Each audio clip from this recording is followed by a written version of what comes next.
be looking at itself this morning and saying, you know, did we go about this in the right way? Yes.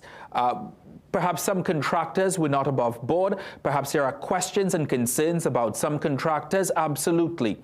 However, how do we ensure that the most vulnerable, those who really need to work, those who really require those fortnight-to-fortnight salaries, those month-to-month salaries, those who live fortnight-to-fortnight and paycheck-to-paycheck, how do we ensure that those people are not caught up in the crossfire of major political decisions? And that has been my concern from day one when it comes to the CPEP program and the CPEP audit. And this has been my concern when it comes to the URP program and the URP audit. How do we ensure that those people who are making an honest day living through this program and who are sending their children to school, who are putting food on their families' tables, how do we ensure that those people continue to do so while re-engineering, while fixing, while auditing, while investigating whatever has gone wrong with those programs?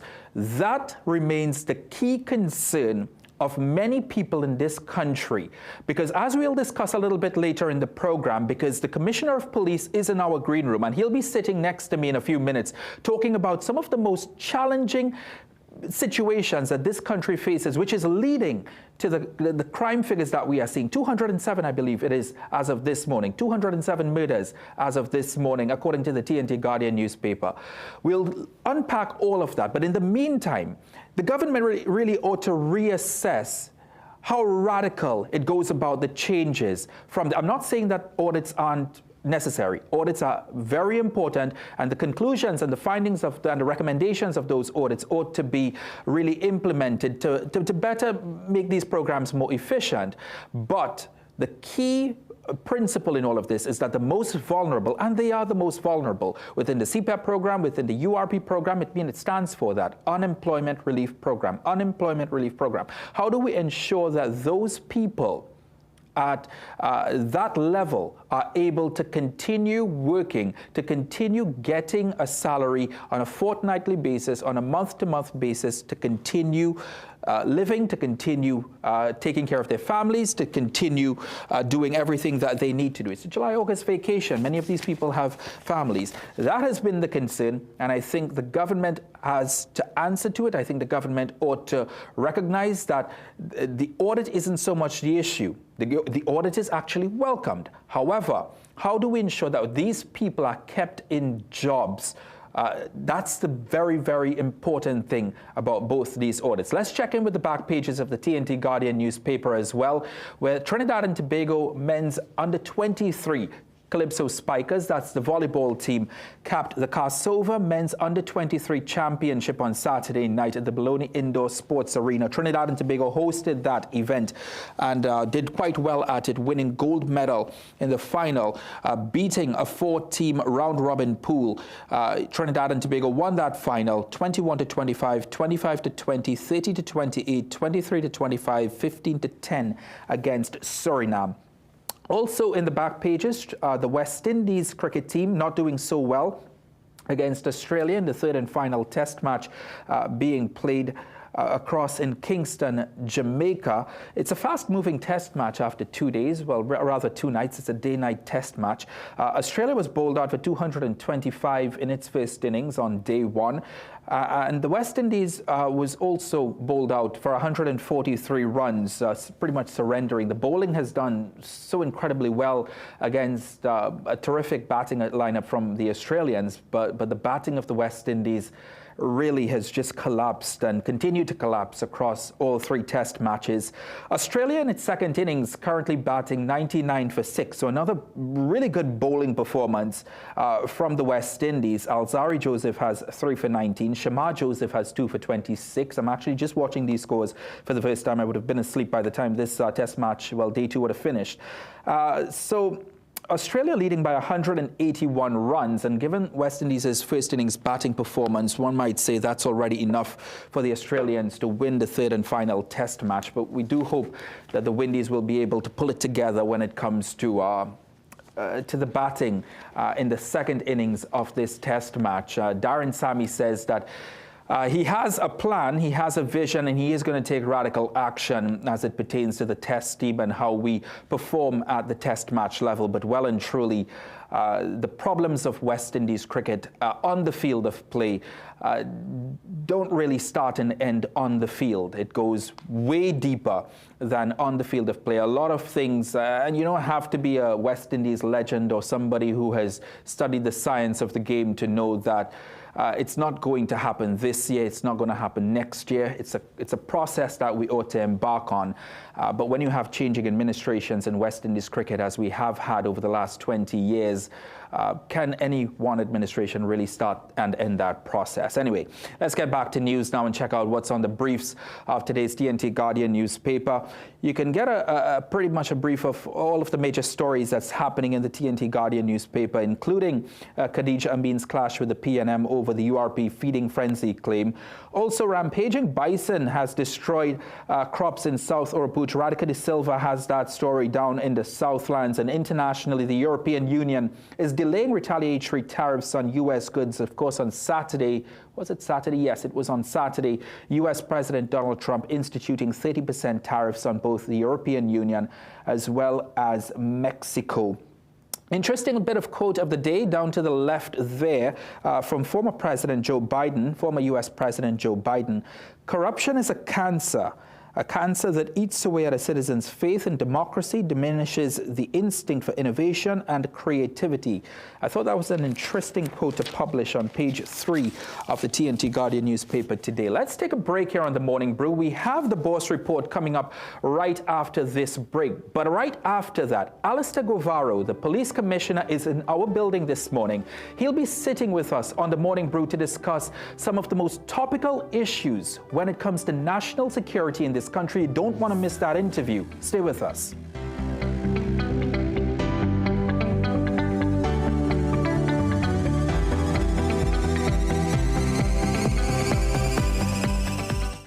Embrace life with Guardian Life. Every sunrise brings a new beginning, a quiet promise that we're never truly alone in life's journey. So grateful for this precious life. Embrace it with a fearless stride. Dig so deep to turn your dreams to reality.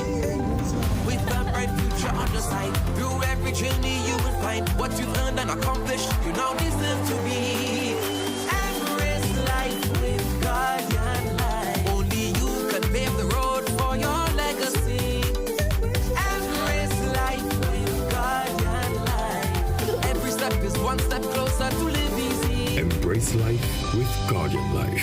Life, health insurance, and pension solutions. Be the architect of your dream home at Richmond Park, Columbia. Choose your land and create the home you desire. Lots start from 5,000 square feet and homes from 1,700 square feet. First 7 lucky buyers get 50,000 off your purchase. Use up to 25,000 towards your down payment. Richmond Park, where home isn't just a place, it's a feeling.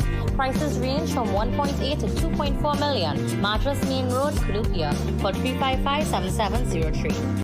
Looking for a supermarket that has it all? Welcome to Food Shopper Supermarket, where big really means big. Enjoy secure parking, spacious aisles, and a spotless modern store that makes shopping a breeze. From fresh produce to everyday essentials, you'll find unbeatable prices and friendly staff who are happy to help. We offer a safe and secure gated compound with a large parking facility for your shopping needs. Number 121 Eastern Main Road, Ariba, Chai Trading Compound, 8 a.m. to 8 p.m. Food Shopper Supermarket. Every day, low prices. Don't forget our grand celebration, June 28th. Bring the whole family. Magical Expressions Limited is the largest local importer and distributor of fresh cut stems, offering the widest range of beautiful flowers at the most affordable prices. Call us today at 701-6488, 701-6680, 728-6786, or visit our website to order.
us like to test limits, but there won't always be second chances.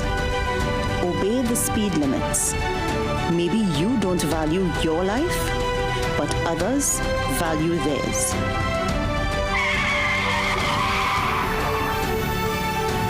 A message from the TTPS.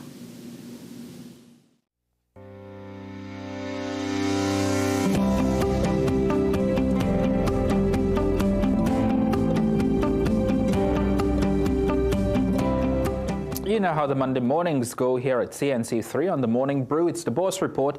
Good morning, sir. Good morning, Ryan, and good morning, Trinidad and Tobago, and welcome to the Boss Report. Well, today we're taking a look at the halfway part of 2025 at local stock markets, which can be described as languishing somewhat over the past few years. It hasn't been that much better in terms of performance for the first 6 months of 2025. Let's take a look at what that performance looked like and what investors might expect in the coming months ahead, and also ask the deeper question: will local stocks be able to recover, and what would be the underlying reasons for that recovery? So in that first half of 2025, we can see that the local stock market has been down just around 4.2%. If we look to the rightmost part of the graph and focus on the Trinidad and Tobago Composite Index in that bluish color, with that index level falling to just over 1,028. All the way back in the financial year of 2021, it was just about 1,498 in terms of that index level, so falling or declining roughly 30% over the past 4.5 years or so. The All Trinidad and Tobago Index was down just about 4.7%, including all of our locally domiciled major companies, as well as the cross-listed index falling 2.7% over the first 6 months of 2025. But again, when we take a look at that longer-term trend, there has been some continuous downward trajectory for local stocks over the past several years, starting from the end of 2021 all the way to the half-year period of 2025. For the first 6 months of 2025, some of the major drivers in terms of gainers and decliners: on the positive side, LG Williams B up 66.7%, Unilever Caribbean posting some stronger results, up 26.4%, Prestige Holdings Limited up 14.6%, certainly moved by that offer for acquisition by Agostini Limited. Guardian Holdings up 12.8% with better results, and Deco up 9.8% as well. On the other end of the spectrum, we can see that National Enterprises Limited down 17.4% with a decline in earnings, as well as TCL down 18% or thereabouts, with the reintroduction perhaps of more intense competition in the domestic market. Guardian Media down 19.2%. NGL, in the absence or continued absence of dividends, down 24.5%, and Antimacaal down just about 30% in the first 6 months of 2025. Again, Antimacaal making a bold announcement to give dividends for the next 3 years, and investors would not have reacted exactly positively to that. Now, overall, at a broader market level, with the price decline we've been seeing, we've also been seeing an overall decline in traded values and traded volumes. So, for example, for the first 6 months of 2022, the market traded volume and value would have hit a peak. Let's focus on value in that pinkish column at about just under $1 billion, $918 million in traded value for the first 6 months of 2022. Fast forward to the first 6 months of 2025, and that's fallen off fairly consistently, just about 60% to just around $350 million again for that first 6 months of 2025. And we can see that has been somewhat continuous, but there appears to be some stabilization relative to 2024 numbers. Just roughly a 1% decline in terms of traded value overall, but again, very lackluster relative to the first 6 months of 2022 and 2021. Now, at the sectoral level, we can see that those declines in valuations have been spread fairly across the board, with one exception, that is the trading and property segment or sector in that yellowish column, which actually appreciated from 2.8 billion in market capitalization to just about 5.5 billion, roughly a 100% increase. However, many of the larger sectors would have declined in value. For the banking sector, for example, which accounts for over 55% of the total value of stocks listed on Trinidad and Tobago Stock Exchange, would have fallen from 80.1 billion to 56 billion, or roughly 50% decline. That was mirrored in the conglomerate sector as well, falling from 27 odd billion to 19.4 billion. non-banking finance, a more dramatic drop from 17.2 to 10.8 billion in the equivalent segment, roughly 57%. And manufacturing 1 and 2 combined, falling from 13.3 billion in value of stocks to 5.8 billion and over 55%. Decline energy, but the non-energy sector constituent, of course, being NGL, declining 85% in value from 2.4 billion to just about 0.4 billion in value as well. Now, is it all doom and gloom? Is there any value in the market at this point in time? Well, when you take a look at total earnings, we can see that at the aggregate level, earnings have been broadly resilient, albeit a bit volatile. In 2021, for example, aggregate market earnings were just about 8.5 billion. It has bounced around up to as high as 10 billion and as low as 7.6 billion at the half-year 2025 marker on a trailing 12-month basis. That has been about 8.5 billion. So we haven't really moved much. But with those declines in prices, we have seen an improvement in relative valuations, with the price-to-earnings ratio falling from 16.8 times in fiscal 21 at the half-year mark of 2025 to 11.5 times. So what that means for investors, on average, you're paying less for a dollar of earnings on aggregate at the market level. And from a dividend or cash flow perspective for investors, we have seen some increases in total dividends being paid across the market, increasing from 3.5 billion in fiscal 2021 all the way to 4.4 billion in absolute dividends paid in fiscal 2024, and on a trailing 2025 basis, that level is currently at 4 billion. But importantly, with the price correction, we have seen dividend yields rise on average from 2.4% to just over 4% at the market aggregate level. So certainly there appears to be some more incentive for investors from a cash flow perspective in terms of the dividend yield that they receive by investing in the local market. So ultimately, we ask the question, are local stocks still attractive? Well, from a valuation perspective, as we would have seen with those resilient earnings, and those are purely reported earnings, not adjusted for one-off or recurring or non-recurring losses or gains, valuations do appear more attractive with resilient earnings in mind. From a dividend yield perspective, again, that's the cash flow that investors would get for holding on to stocks and receiving some cash flow while they await or expect to see some growth in their stock values. That has also become relatively more attractive. The fact that over the past couple of years, there has been an increased amount of built-in diversification within local stocks. So you're not just being exposed specifically to Trinidad and Tobago risk or necessarily to one particular type of investment business or industry risk by buying a single stock. And take Massey as an example, a regional diversified, as well as being geographically diversified, as well as being business diversified and offering a reasonably attractive dividend yield as well, and trading at a very attractive valuation relative to historical norms. In terms of an inflationary hedge, stocks do provide that for as well as part of any investor's portfolio to different degrees, depending on the type of stock that you invest in. On the flip side, in terms of macroeconomic conditions, perhaps not where we'd like it to be at the national and perhaps regional level. That might be one cause for investors to remain on the sidelines or perhaps take a lower allocation to stocks. And of course, lower risk asset alternatives are becoming relatively more attractive with increasing yields across, for example, mutual funds, repurchase agreements, bank deposits in some cases, as well as bond yields as well. And that might be one of the contributing factors to some of the repricing that we've seen in equity markets. But certainly, stocks do maintain an important part, particularly for longer-term investors, as part of an investment portfolio over the long run. So well, that's it for this week's edition. For more information, you can give us a call at 2BOSS or 226-8773. Email us at info@bossfinancial.com. And of course, you can check out our website at bossinvestment.com, where all of our research is absolutely free. And you can catch this article for a little bit more context in the business section of the day's Trinidad and Tobago Guardian newspaper. So until next time, stay safe, happy investing, and we'll see you again on the Boss Report.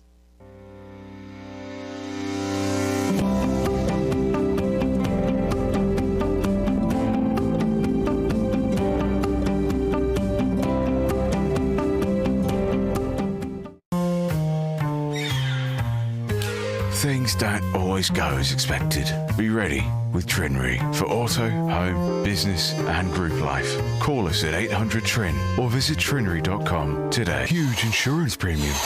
Pay your premiums bit by bit with FlexiPay from TRINRE. For more manageable auto, home and commercial insurance payments, call us at 800-TRIN or visit trinre.com today. Trinry, premier insurance coverage for less. What you're looking at is the most powerful being on planet Earth. I will not accept that.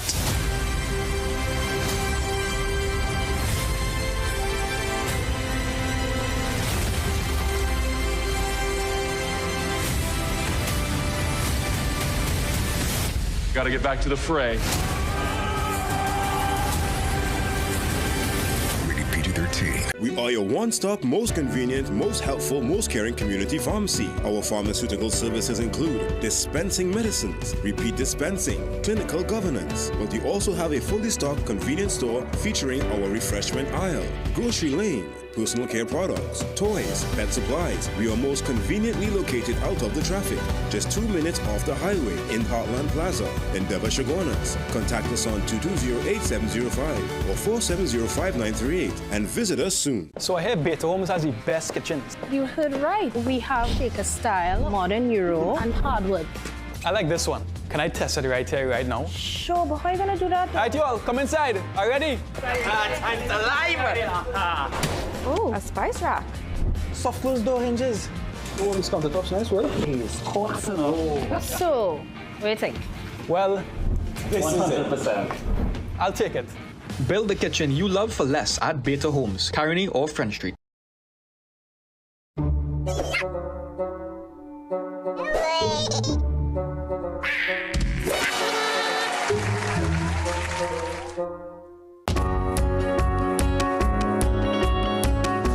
Sportsmanship is when an athlete walks off the court and you can't tell if he won or lost because he carries himself with pride either way.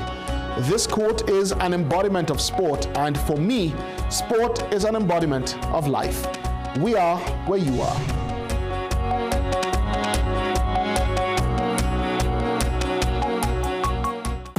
Ask the Doctor's new season is here as Dr. Joel Tilak Singh covers a range of topics and, most importantly, answers all your medical questions. Join us on Ask the Doctor live on CNC3 on Thursdays at a new time of 8:30 p.m. with a rerun on Fridays at 11 a.m.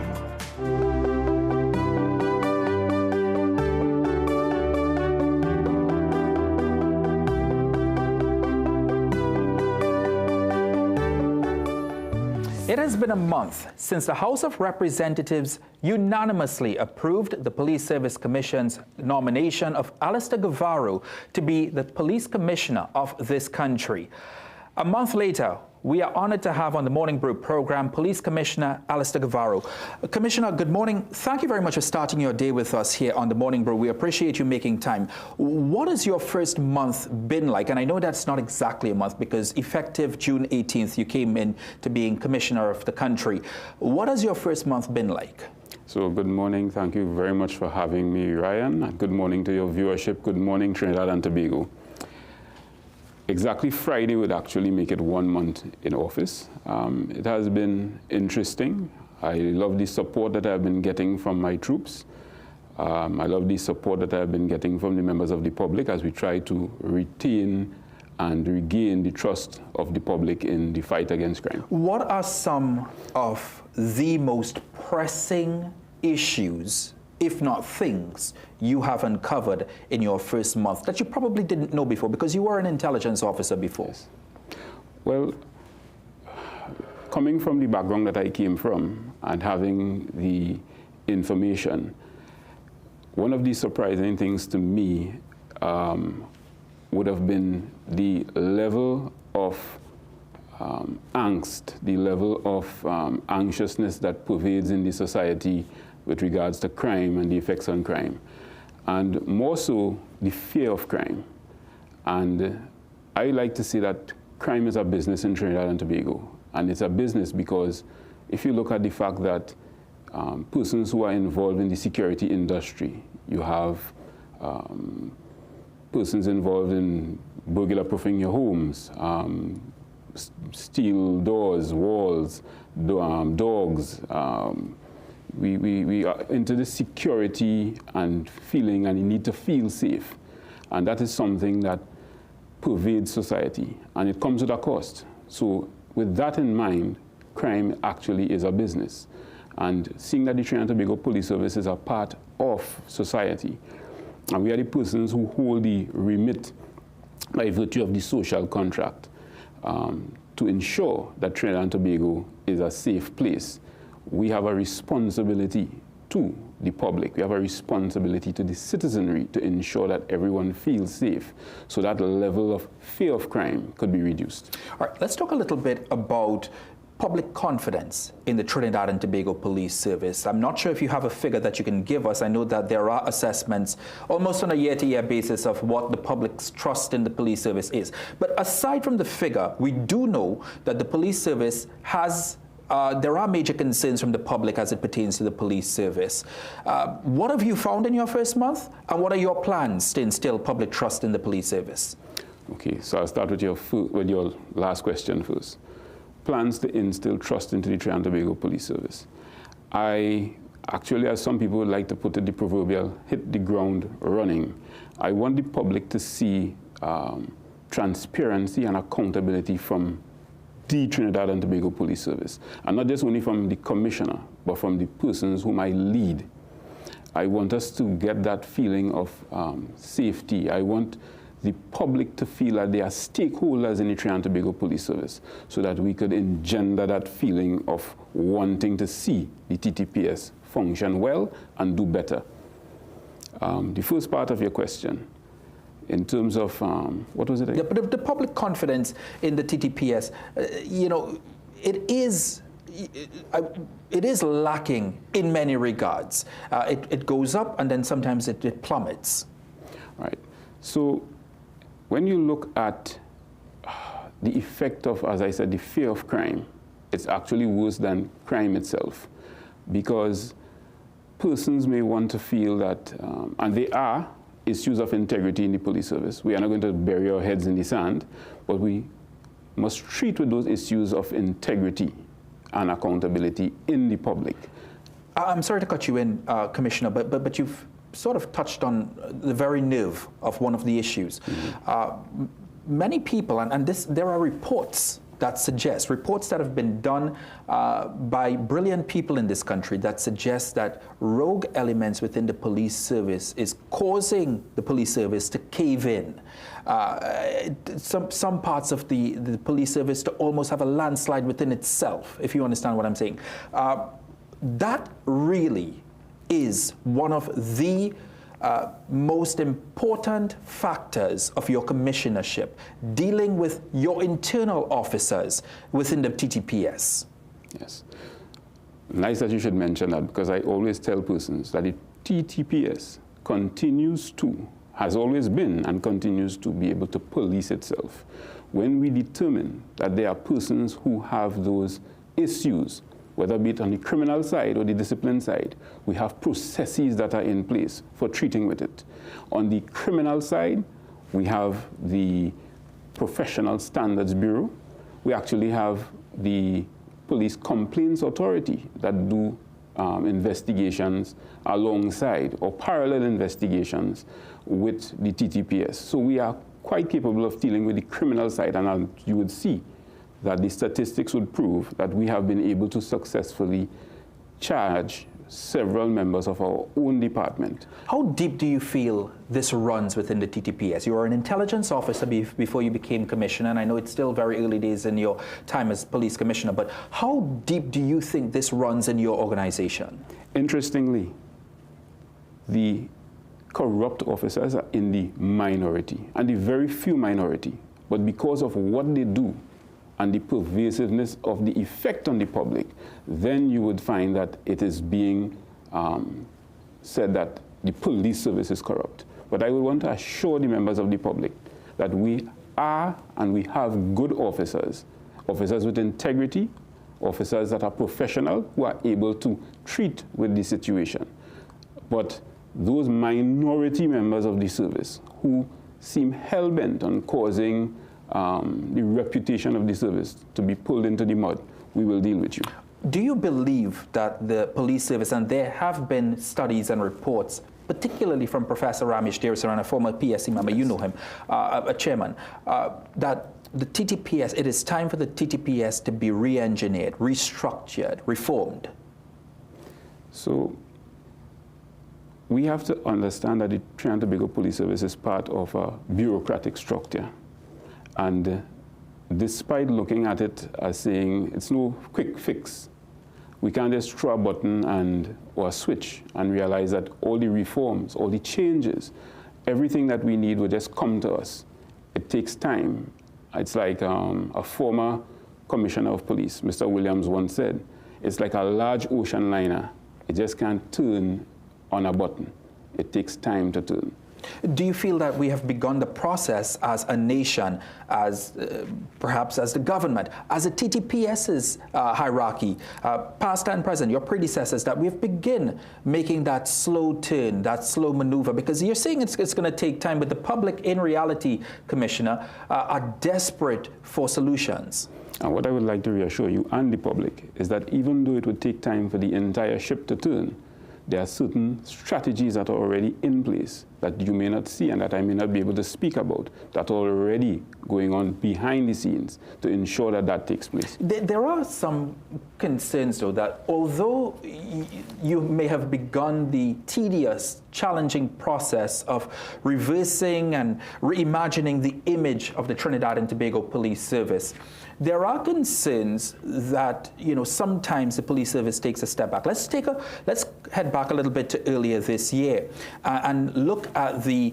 ultimate arrest of former police commissioner Earl Herwood Christopher, and ultimately the director of public prosecution saying, clearing her in the end. How much damage do you feel that would have done to the image of the police service, the work that the police service does? And I ask that in the context that there are everyday people who are being arrested. There are everyday people who are being investigated. And they're saying, but what hope does it have for me if you can't get it right for the former police commissioner? So it is never a good thing for the leadership of any organization to endure that situation.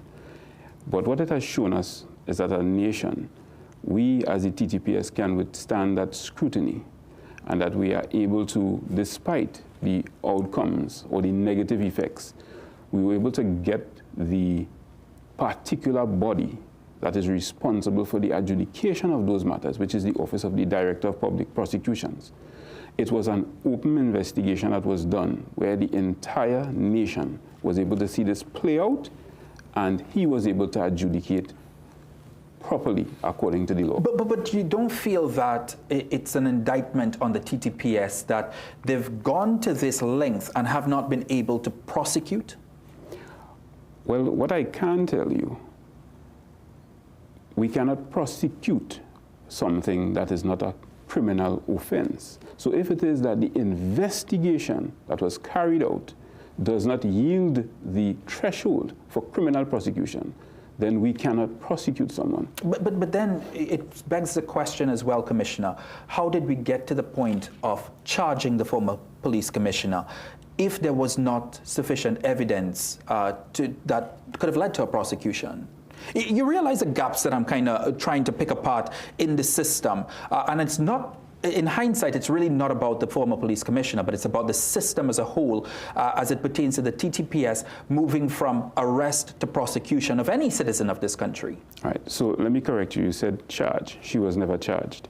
The former commissioner of police was being investigated, and the results of that investigation played out into the public. Right. Let me just correct myself in the sense that there are people who have been charged and ultimately have been cleared by the Director of Public Prosecutions, or in some instances, the police service hasn't been able to nail down the case. Let's take another example. Right now, Suzette Martin, one of your deputies, is currently under investigation. Can you give us an update on that investigation? Okay. So the investigation of Ms. Martin is being led by Assistant Commissioner of Police, Mr. Kurt Simon. I had a conversation with Mr. Simon as recently as Friday, and we will be visiting the Director of Public Prosecutions for the purpose of getting directions in the matter. Do you feel, and continue to feel, it's a question you've been asked before, yes, do you feel she should remain on the job while you go to the Director of Public Prosecutions for advice on how to proceed on her investigation? I would like to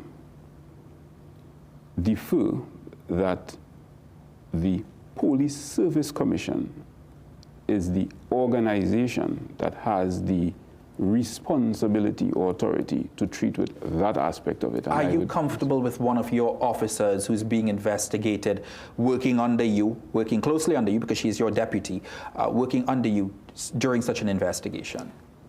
Police officers, and especially the ones that I work with, are all professionals. And my ability to function and carry out my responsibilities will not be affected. Before I move on to another topic that's very important to both you and the nation, I do want to talk about what happened in Gonzales a few days ago, the uproar that happened over there, and the response from the TTPS. Do you have any update on that? I know that you would have asked certain questions of your officers. What we did in the Gonzales area, well, the Greater Belmont and even the Port of Spain area, Senior Superintendent of the Port of Spain Division, Mr. Raymond Tong, would have placed additional manpower, boots on the ground, increased the police presence, and we have an active both overt and covert operations in train as we speak to treat with the situation. As we speak, we understand that there might have been 3 homicides in that same area over the weekend. Yes, this was yesterday. On the one hand, you're telling us that there are more operations within that particular community, Commissioner, but still there's this level of homicide. How does the TTPS explain such a rationale? We have observed that, and not only in Belmont, but throughout the entire country, we are coming out of the state of emergency. And historically, when you recall 2011, when we had that state of emergency, as well as 2020 and 2021, when we were also under a state of emergency, there was a marked reduction in homicides as well as other violent crime. The immediate effect, as the statistics would show, that coming out of the state of emergency, there was what persons may term as an upsurge. We see it as a return to some sort of normal criminality, because the restrictions that the SOE had were removed or lifted.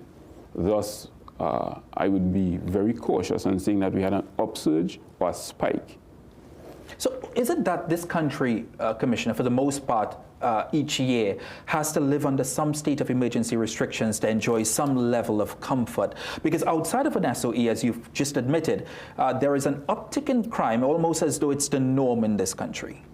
What happens during a state of emergency is that the police and even law enforcement, we are given some additional powers, and some of the rights of citizens are removed. So a police officer can go and enter your home without a warrant.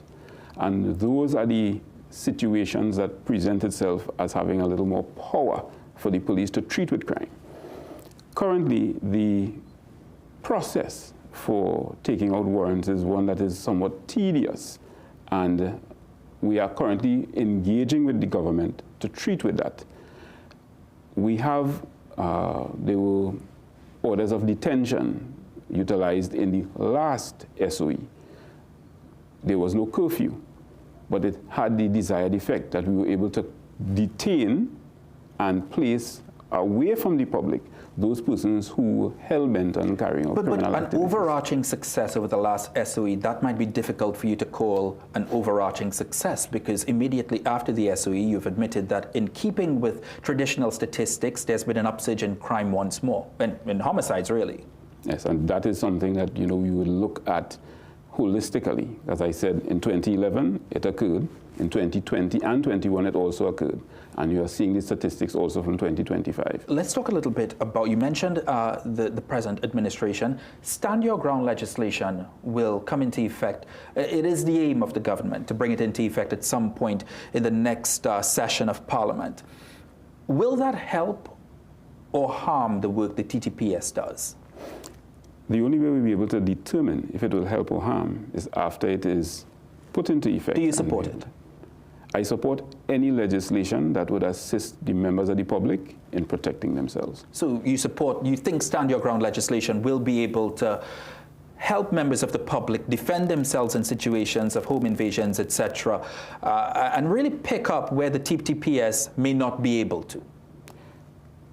I would reiterate again, I would support not just only stand your ground, but any legislation that would allow for persons to lawfully protect themselves. Roger Alexander, a former colleague of yours in the Trinidad and Tobago Police Service, now the Minister of Homeland Security. What has that working relationship been like? Has it been helpful to have a former TTPS officer as the Minister of Homeland Security? The working relationship with Mr. Alexander and myself has been exceptional.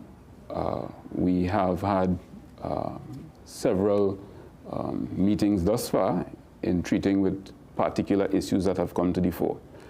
I would envision that under my leadership of the TTPS and his stewardship of the Ministry of Homeland Security, we will begin to see some changes very soon. He's called for patience over the weekend at a health fair he was hosting in his constituency of Tunapuna.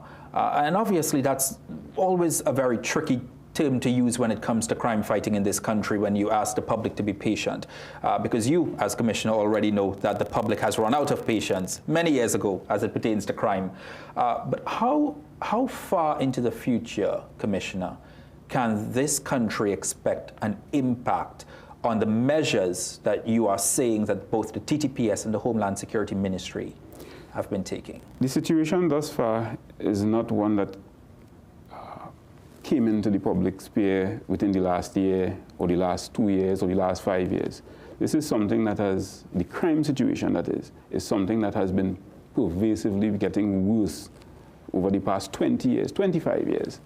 And as I said, it's not like we could just throw a switch or press a magic button or wave a magic wand and solve the problems overnight. We are looking at holistic, both current and holistic long-term strategies that would not only reduce crime now, but ensure that it is maintained for the future. Yeah. One of the challenges and criticisms of the TTPS is in keeping with modern day, not only technology, but I also want to talk a little bit about intelligence, because the fight against crime, I've read in many columns and in many opinions, is really based on intelligence as well in the 21st century. You, of course, being a former intelligence officer yourself. Have we adequately used intelligence? Do we know how to infiltrate those communities, those hotspot communities, with intelligence and extract intelligence out of those communities to help the TTPS better deal with homicides and deal with potential criminal activity? What are your opinions on the use of intelligence, and where do we really need to go in terms of the use of intelligence in the crime fight in this country? We need to direct intelligence more along the pathway of technical and technological aids, having it work together in unison with human intelligence. Thus, we can begin to have methods of predictive policing coming into play. So, take for instance, if you have an AI model predictive intelligence tool, such as what exists elsewhere in the world, like Predpol or Laser or any one of those, Ayun in Dubai, you would then have that particular piece of technology or software getting inputs from the data of human intelligence as well as the data that currently exists, where we can start doing crime mapping, tracking of criminals, and you have other aspects. You have persons with ankle monitoring, you have CCTV footage, we have vehicle database information. We have all of these things coming together where we could now begin to see intelligence take a different role in how we treat with crime and criminality and the response to crime. All of those put together, working in collaboration with a proper patrol policy and model for Trinidad and Tobago, we will begin to see greater effect on reducing crime. When you say proper patrol model, can you expand on what that means for the country? Because that's another criticism that the police services face. We don't see police officers in the places that we ought to see them or as often as we want to see them. And now you're talking about a proper patrol system. What does that look like to you across both islands? Right. A proper patrol model, there was one introduced called the active directed patrols. What that does is, and I don't want to give too much of information out to the public, it places police resources at particular places at particular times. It amalgamates an old strategy utilized called hotspot policing, as well as the new active directed policing model, so that we can have resources placed and intersect at particular areas so that we have a greater presence on the nation's roads. I want to talk about two quick things, Commissioner. I imagine we'd have to wrap the interview soon. One of those things is what you talked about in your inauguration speech on June 18th at the Handing Over Parade. You mentioned school violence. The Prime Minister over the last week said that in the new academic year, police officers will be placed in schools that are high risk. What is your reaction to that? We have already received a list of the high-risk schools, and at this time, the TTPS actively engaging in training of officers to take up those positions. So I'd like to reassure the public that the TTPS stands ready to take back the schools from the violent elements that exist. Can you give us that number of schools that you would have had on your desk, and perhaps even some of the schools that are under concern? I wouldn't want to divulge the names of the schools at this point in time. They're numbering around 40 in total. And this is across both islands? Yes, sir. Right. School violence, it's one thing to have police officers in schools. Do you feel that will create, there are negative psychological impacts to that, or do you think that can really hone in the challenges certain schools are facing? Do you have any concerns about placing your officers in schools? Well, TTPS has already been in schools. We visit schools and do lectures. We visit schools through the community. But this is there. I'm not sure if they'll be armed. I'm not sure how it's going to happen. But this is your police officers there to actively almost guard against violence in schools, particularly during Every breaks. single school in Trinidad and Tobago currently have security officers. Right, but these are police officers whose job is to ensure that students don't fight with each other, don't fight against other schools. Do you have any concerns about placing your officers in such an environment where really it should not be about that? Well, Ryan, think about it this way. You have children? No, I don't. Okay. You have nephews, nieces? Of course. Wouldn't you feel safer with them knowing that they are in schools? I'm not disagreeing. It's not my prerogative to agree or disagree with any of the decisions. But it is, surely it must, as police commissioner, how do you, what I'm getting at is, those things surely are not long-term solutions. No, definitely There has not. to be something that takes us back to a point where schools can effectively teach our children and then send them back home. But in the meantime, I want to ensure that those who are there in educational institutions, who are there for the purpose of learning, are able to do so free of the fear of bullying, of violence when you're exiting the school or entering the school, and that we have that level of comfort so that they will be able to carry out the function that they are there for, including the teachers. We have had instances where teachers have been attacked by students. We have instances where parents are coming outside the schools to wait on teachers because they had an interaction that was not favorable with the child. So I want those schools to be safe, the environment of learning to be safe. And I would support any decision taken by the government to ensure that that takes place. Body cameras. I want to talk about body cameras as one of my last points. The Ministry of Homeland Security confirming that it has ordered thousands of body cameras to assist, to be pinned on to police officers, especially those in the line of duty. There are some body cameras, hundreds of body cameras for the TTPS officers in Trinidad. How many of them have actually been used has always been a point of concern. You are hoping, I'm guessing, by the end of this year that every police officer who goes out on duty will be able to have a body camera pinned to their uniform. Yes, I would. Body cams would only assist the TTPS in maintaining that level of accountability and transparency. And I would urge my officers, I have used them in the past, I have used them to do interviews with persons who have been arrested. I've used them on exercises and operations.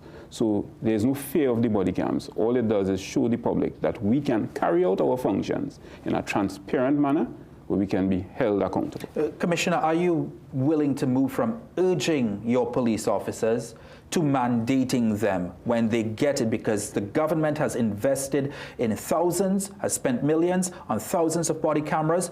You have to use them when going out. Are you willing to go that far? In fact, we have gone that way already. We already have a body cam policy in place, and we have the disciplinary process that is also in place. So if it is that police officers are not utilizing the equipment that was purchased for them at much expense to the public, then we'll have to treat with it in a different way. And that includes disciplinary action. Right. Final point, Commissioner. FULs, over the last 2 weeks, you mentioned that you were working very late into the night to relieve a backlog of FUL applications. Where are you at in terms of that? And are you concerned, alarmed, surprised at the number of applications you have received from people across both islands? The nice part about it is, as I always said, my desk is clear. I do not keep those files. I adjudicate upon them and send them back out. I have not noticed any new applications since my taking office, any new applications coming to my desk as yet, because they are still in processing stages. So I'm dealing, as you said, with the backlog of the applications that currently exist. I gave instructions to have those backlogged applications that have current information, meaning that the certificates of character are current, the letters of recommendation from your spouses are current, the medical certificates and psychometric examinations are current. They are the ones that I am treating with, adjudicating upon, and... Very quickly, because I know we have to head to the 7 a.m. news, Commissioner, but does it concern you when you are signing off on these applications and the number and the backlog that you speak of, that you're allowing so many more guns onto the streets, and there are going to be much more? Let's just take, for instance, when Stand Your Ground legislation is enacted, there are going to be so many more applications coming before you. Does it concern you that there are going to be so many more guns on the streets, and that's one of your problems, guns on the streets in this country? I like how you said that. Application does not mean approval. Adjudication means that the persons who deserve a firearm user's license will get a firearm user's license. It's not like everyone can apply and just get a gun. You must pass, I would like to say, the acid test. Police Commissioner Alistair Guevara, we do appreciate you. We know it's the start of a very, very long day for you today, but we appreciate you starting your day with us here on The Morning Brew. Thanks very much. Thank you very much, Ryan. Alistair Guevara talking to us, the Police Commissioner talking to us as he heads to a month in office as Police Commissioner of this country. Let's head to the 7 o'clock news. We'll come back.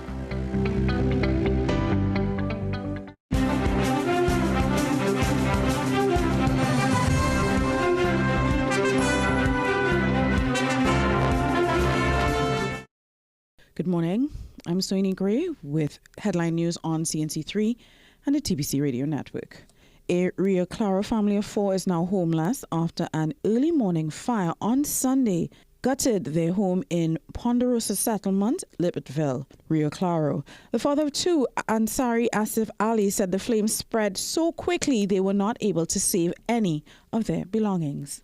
It was around 1:30 when my wife noticed my dog barking, and when she come out and peeped through the window and she wanted to know what the dog barking, she noticed that fire under my father's house. And when she waked me up, I tried to save my car, but I couldn't. Rural Development and Local Government Minister Khadija Amin is accusing the former PNM administration of hijacking the unemployment relief program. Minister Amin alleges that public funds were funneled to the accounts of friends and family members of the party. Of the 300 million allocated to URP in the current fiscal, 231 million has been drawn down so far. And we only have about 2 million of that was spent on goods and services. And a lot of it really went to the payroll. But what we have found is that there are a number of employees who are named on registers to work, but have not gone to work. However, Shadow Minister Simon de Norberga is refuting Amin's allegations and accuses the government of making unsubstantiated claims of corruption to justify mass firings. And farmers on the retrenched estate near the Solomon Hutchai Highway are demanding an investigation into alleged land grabbing by a private contractor reportedly linked to a former government minister. President of the Retrenched Farmers Association, Nigel Bowen, says 23 farmers have cultivated a 70-acre parcel of land for over 30 years, growing crops like sweet potato, corn, and citrus. He says a few weeks before the election, the contractor came on site and plowed down acres, claiming rights to 20 acres, including active farmland. Bowen says last week, the contractor returned and attempted to chase them out of their fields. He says reports have been filed with multiple ministries, but with renewed intimidation, they're now calling for the Agriculture Minister, Rafi Ratiram, to protect them. Those were your 7 a.m. news headlines. We'll have another news update at 8 on the TBC Radio Network.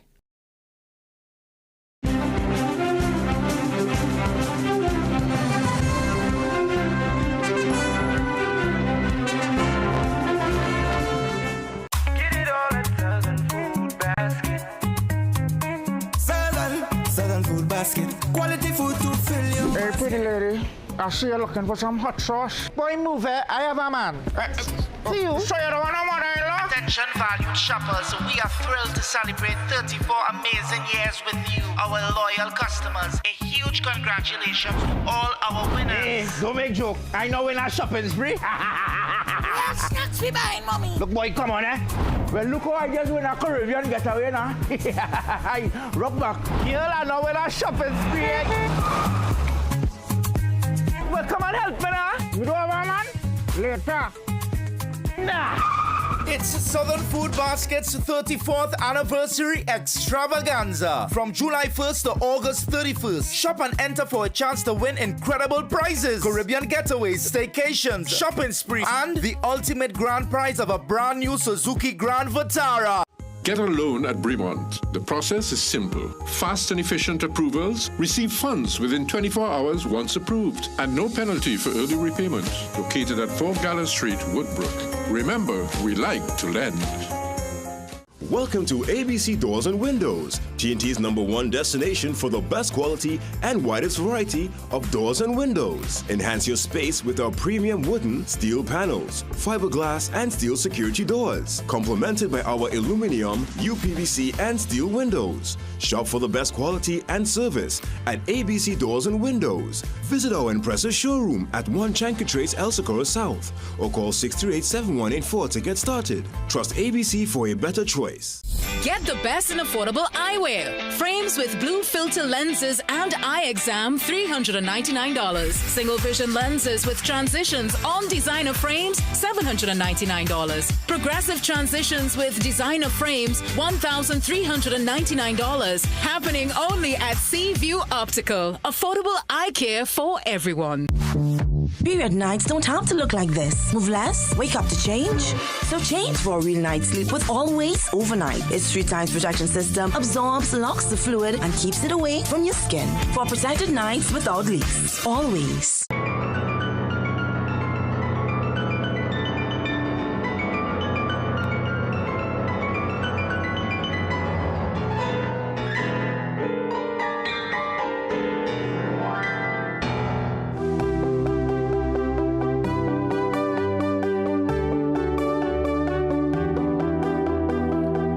Welcome back to the second hour of the Morning Brew. We just wrapped up a very interesting conversation with the Police Commissioner, Alistair Guevara, who started his day with us here on the Morning Brew.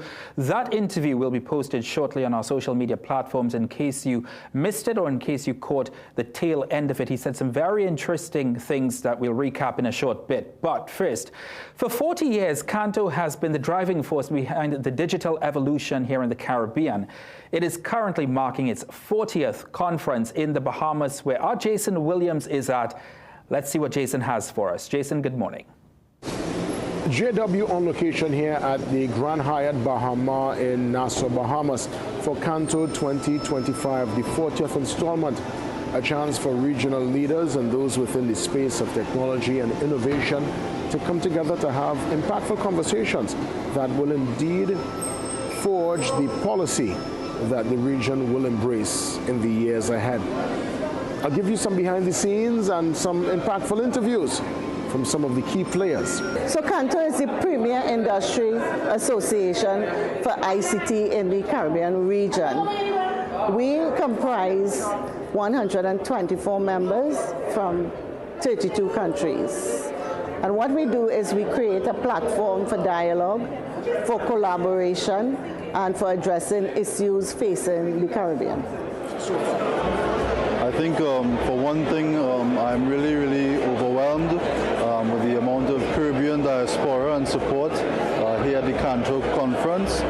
Their 40th anniversary, it's really special to be here as a participant on behalf of the Ministry of Public Admin and Artificial Intelligence.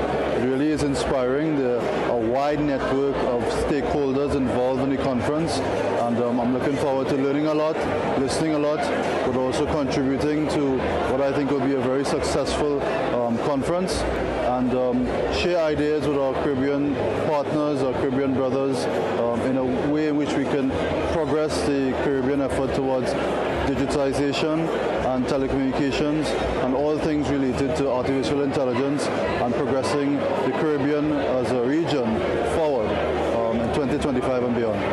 This is Kanto 2025 from Nassau, Bahamas. JW on location, giving you all the details. Certainly looking forward to the rest of that conference. Thank you very much, Jason, for filling us in with a few of those interviews and also the importance of Kanto. I think I saw Grenadian Prime Minister Dickon Mitchell there in one of the opening clips from Jason. But thank you very much once again, Jason. We appreciate your reporting from the Bahamas and look forward to what you have to bring us over the next 2 days as well. Let's take another break here on The Morning Brew. When we come back, age limit when it comes to the legal age that one can consume alcohol and use drugs. We'll be discussing it with the Owner Dealers Association next.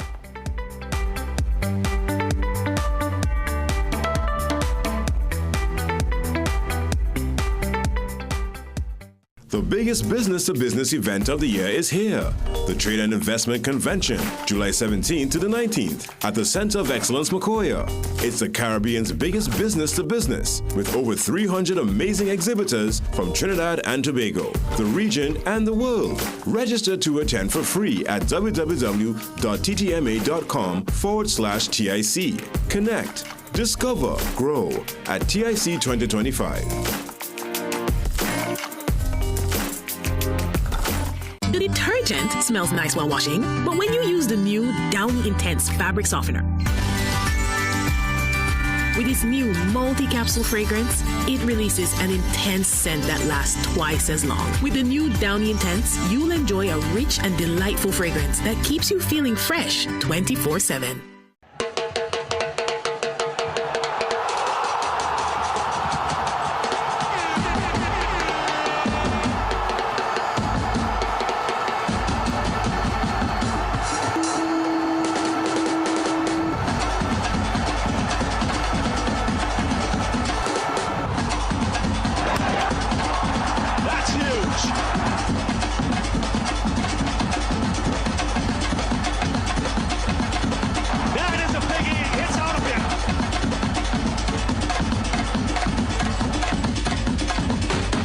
Visit Tire Clinic Marketing, New Truck and OTR Tire Service Center at number 30 and 32 Montrose Main Road, Chabonas. Call today at 665-8973 or 672-3419. Alignment services available. Tire Clinic Marketing, Truck and OTR Service Center. A tire for every need. For 40 years, we've moved with you, pushed with you, transformed with you. From the first rep to your best step, from your first class to your biggest win, Fitness Center has been your partner in power. Built on sweat, driven by passion. 4 decades in, and we're just getting started. Celebrate 40 years with us. Fitness Center, 40 years strong. Transform your body, transform your life.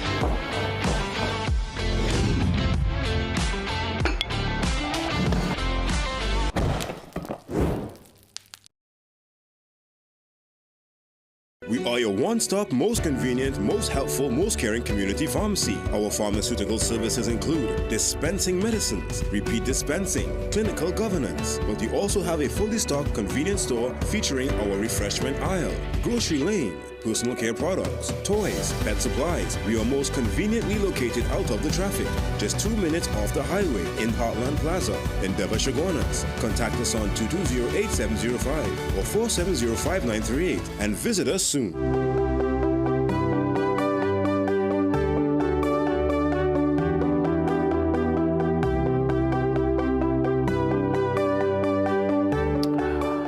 One week ago, Prime Minister Kamala Persad-Bissess on a platform said that she will move to bring laws to Trinidad and Tobago that will seek to increase the age limit of use of marijuana, or drugs in that case, or gambling to 25 years, and then also raise the legal age of using alcohol consumption to 21 years. Since then, over the last week, that has thrown open the doors of conversations in Trinidad and Tobago, with the opposition responding in its own way, and citizens also having their own say as it pertains to this shift in policy that the UNC government aims to bring in the next session of Parliament. The Owner Dealers Association, while in agreement with some of what the Prime Minister had to announce, also have concerns about the potential legislation that's on the horizon. Rival Chatagoon joins me this morning. Rival, good morning to you. Thank you very much for joining us. Good morning, Ryan. Thank you for having me. Good morning to your viewers. It's an interesting statement that the Owner Dealers Association put out this weekend, and I have it on my mobile phone, so I'm just going to read a quick bit of it and I'll get you to respond thereafter. A part of the statement from the Owner Dealers Association says the retail fuel industry, or gas stations, hire a significant number of persons who are new to the workforce and in most cases between the ages of 18 and 21. Will increasing the age limit for consumption of alcohol impact the age limit of our cashiers when customers purchase alcohol at our convenience stores? That's one of several concerns that not only the Owner Dealers Association has, but also several other NGO groups across Trinidad and Tobago. So let's unpack this potential legislation. You want it, and the Owner Dealers Association want it to be well thought out, Rival.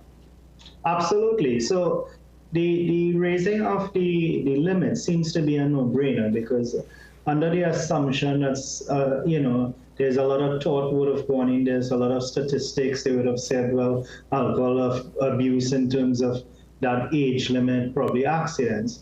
But my concern is a little bit different, because the morality of it is, yes, we support it, but there's also something called possession.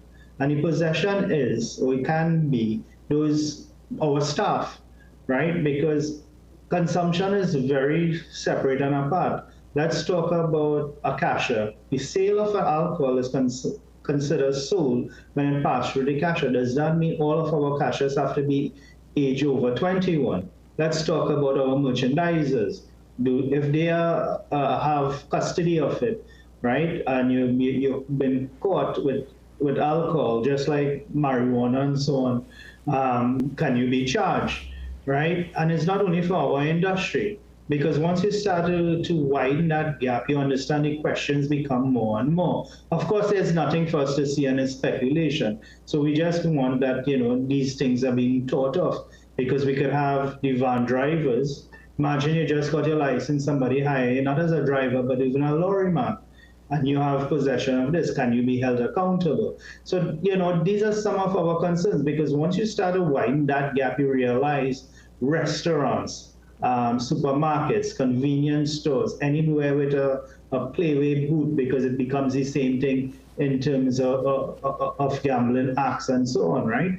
So it's about understanding where it is, where we want to go with it. I mean, you say all over the world, there are different policies that adapt, but we have a culture that we enact certain things and then try and figure out what we do after. Right. So I don't want to be in that position. The Owner Dealers Association statement, I didn't take it as a criticism of the potential legislation. In fact, in principle, the Owner Dealers Association seems to agree that there is a need for some type of adjustment or amendment to the law.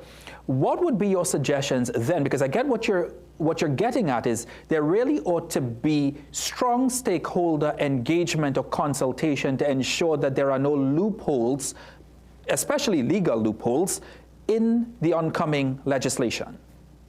Well, I think it's a slightly bit more than that, because, so let's talk about the present makeup, right? The present makeup, you can have seal alcohol, and that's what we sell, right? Seal bottle of beer, seal bottle of rum. And then you have restaurants alcohol that will pour a glass of wine, heavy alcohol, and so on. There's two different licenses. We are saying probably that if we to maintain our staff, because understand these tens of thousands of people in the first job in most cases will be on the breadline.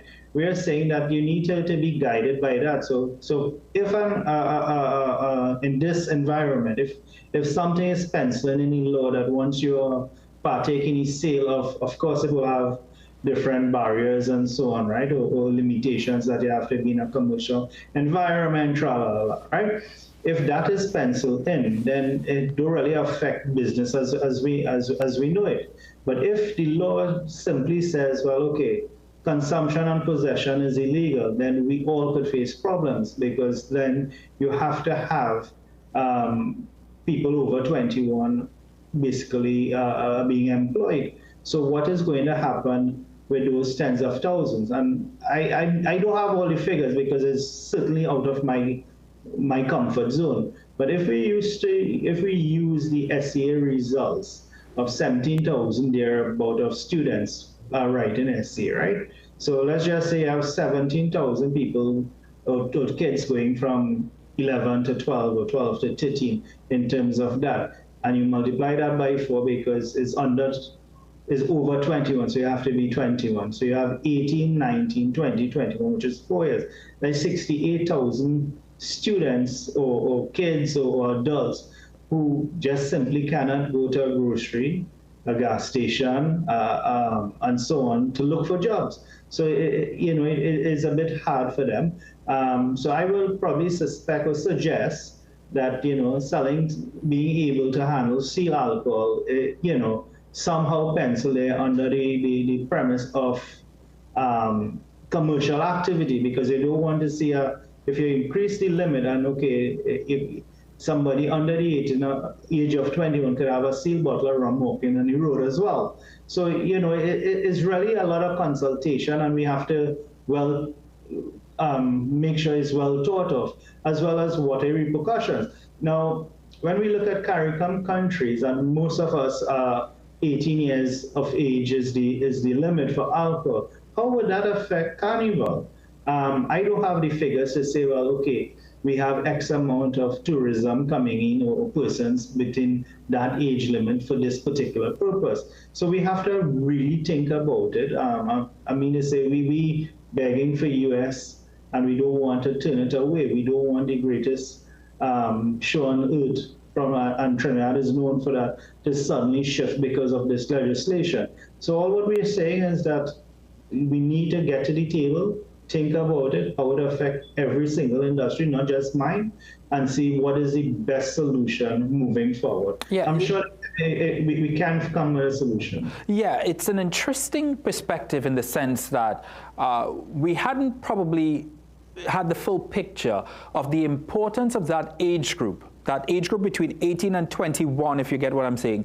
that age group between 18 and 21, and the importance they play to industries and the economy at that particular age within the industries and the sectors that you would have mentioned. So are you hoping that the government comes, or at least invites associations like yours and other industry leaders to the table in crafting this legislation to ensure that that it really doesn't leave any stone unturned when it comes to what it proposes to do?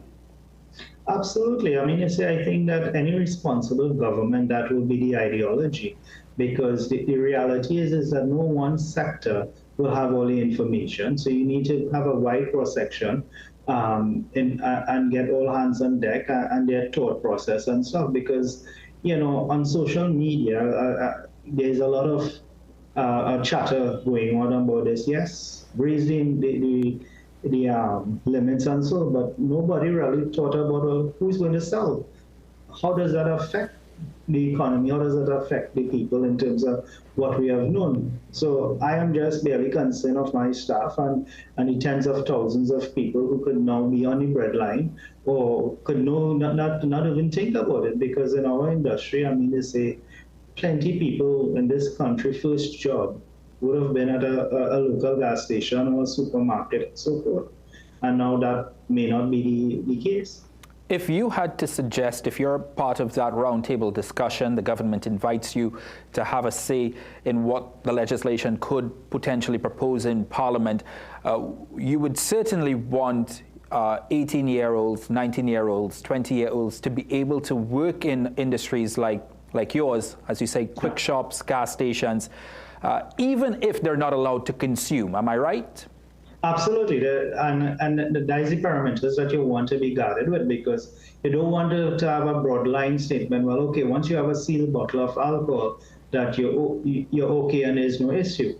But you need to have it a little more in depth to say, well, okay, in commercial activities that you could prove while you're carrying it from a business to a next business in terms of a lorry man.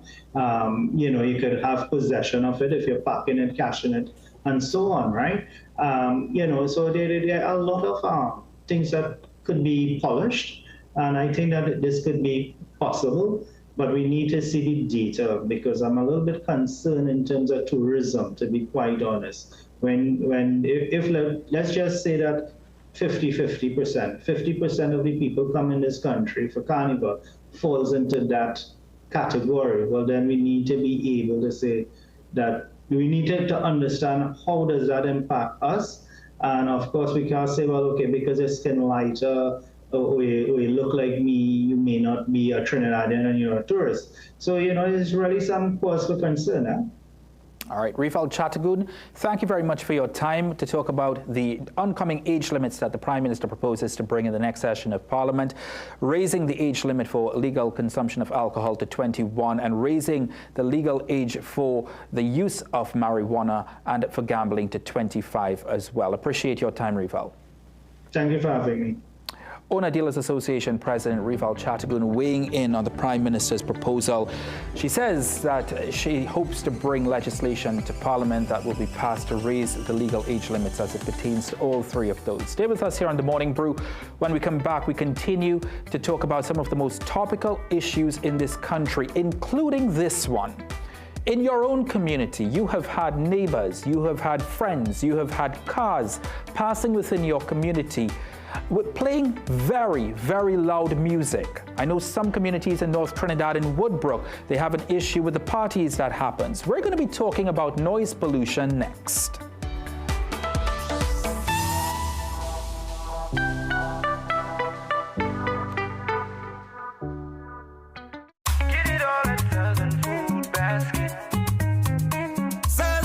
Southern food basket. Quality food to fill you. Hey, pretty lady. I see you're looking for some hot sauce. Boy, move it. I have a man. See you. So you don't want no mother-in-law? Attention valued shoppers, we are thrilled to celebrate 34 amazing years with you, our loyal customers. A huge congratulations to all our winners. Hey, don't make joke. I know we're not shopping spree. Yes, snacks we buying, mommy. Look, boy, come on, eh? Well, look how I just win a Caribbean getaway now. Rock back. Here I know we're not shopping spree. Well, come and help me now. You know what, man? Later. Nah. It's Southern Food Basket's 34th anniversary extravaganza from July 1st to August 31st. Shop and enter for a chance to win incredible prizes, Caribbean getaways, staycations, shopping spree, and the ultimate grand prize of a brand new Suzuki Grand Vitara. So I hear Beta Homes has the best kitchens. You heard right. We have Shaker style, modern Euro, and hardwood. I like this one. Can I test it right here, right now? Sure, but how are you gonna do that? All right, you all, come inside. Are you ready? Time's alive. Oh, a spice rack. Soft close door hinges. Oh, this countertop's nice, well. It's hot, So, what do you think? Well, this 100%. is it. I'll take it. Build the kitchen you love for less at Beta Homes, Caroni or French Street. I'm looking for a magic for this disaster of a war. You need a master plan. A what? Kaleidoscope Weathermaster Exterior Latex Emulsion. It stands up to our wicked sun and crazy rain. It shields against fading, protects against mildew, and is crack resistant. This paint so tough that it is tried and tested against British standards and formulated with European raw material. Kaleidoscope Weathermaster Exterior Latex Emulsion, the premium outdoor paint that protects and shields against fading. Available at hardware and Kaleidoscope color shops nationwide. Some of us like to test limits, but there won't always be second chances. Obey the speed limits. Maybe you don't value your life, but others value theirs.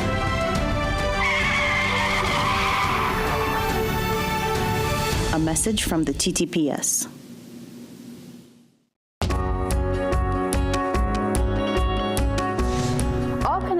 Is reliable, credible, and authentic. Thank you for trusting me to bring you the news. It's a privilege to be in your homes and hearts. With every story and every newscast, CNC3 is keeping you informed and inspired. When it comes to news, we are where you are.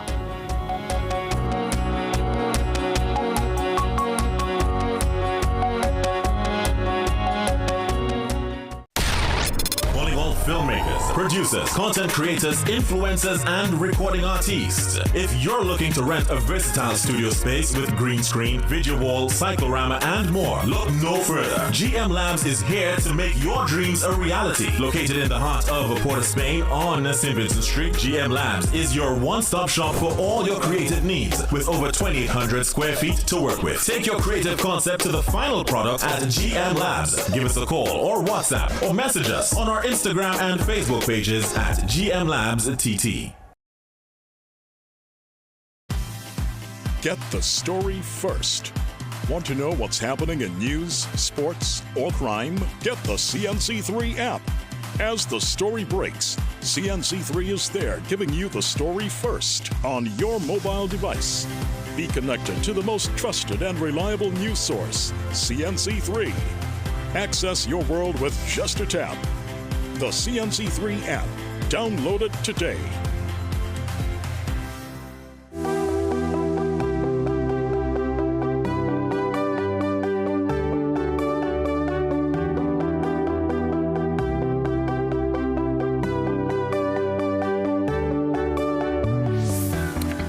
Welcome back. It's a topic that almost every community in this country will be able to relate to in some form or fashion. Noise pollution. And it's not just noise from a construction site. It's the most basic facets of noise. It's your neighbor playing very loud music. It is cars passing down your street playing very loud music. It is parties happening in your communities or close to your communities, and the noise decibel level, as they call it, and how loud that noise is. I want to welcome to the program Tamara Chattar, who is the PRO of Citizens Against Noise Pollution TT, as well as Lindy Ann Bechu, Citizens Against Noise Pollution TT Director. Ladies, welcome to the program. Thank you very much for joining us. Tamara, I'll start with you. This is a cause that you have, and I congratulated you before the cameras started rolling, because you've been advocating for this for a number of years, and now it seems that you're finally seemingly getting somewhere. At least you're getting more people talking about it now. Yes, thank you, Ryan.